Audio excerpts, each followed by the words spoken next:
Rebekah. I'm from West Fargo, Heartland Community Church in West Fargo in North Dakota. My sermon is about addiction, and I'll be doing my key verses are 1 Corinthians 10, 13 through 14, and Matthew 11, 28.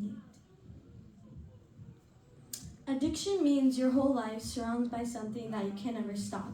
When we think of addiction, what usually comes to mind is drugs, alcohol, smoking, but in reality, it can be anything. Lying, swearing, negative thoughts, porn, but the real definition is what God says in the Bible. No temptation has overtaken you except what is common to mankind.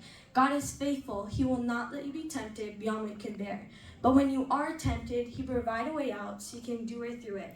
1 Corinthians 10, 13 through 14. It is saying this to show us that God is there to help us endure through our addiction. That when sin consumes our every waking thought, that God is there to help us endure through those thoughts. This summer, when I was called to be a social worker, I had a vision of two parents and a son. And the parents were so consumed with their addiction that they didn't see their son. That their son had to grow up without parents who saw him, without parents who loved him. His parents could end up like the 100,000 that died to your drug use, the 178,000 that died to your alcohol use, the 480,000 that died to your smoking. But God can still redeem that situation. God can still redeem your situation. God can take you out of that addiction. You know, 20% of people who struggle with 20% of people who go through a traumatic life event end up picking up addiction.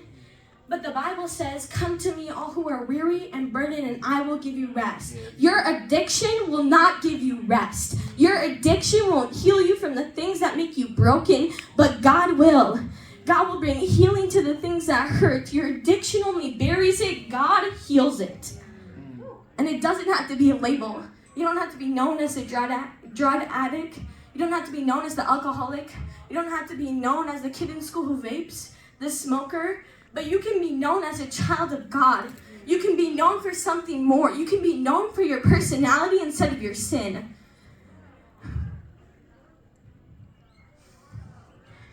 And never think that your past is not good enough to be loved by Jesus. That you did too many things wrong in your past that you couldn't be loved by Jesus.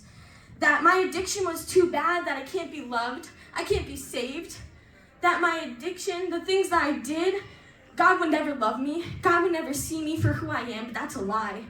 God sees us for our raw, broken selves, and He loves us for it. He looks past the addiction and sees you. Your past of addiction does not define your future with the Lord.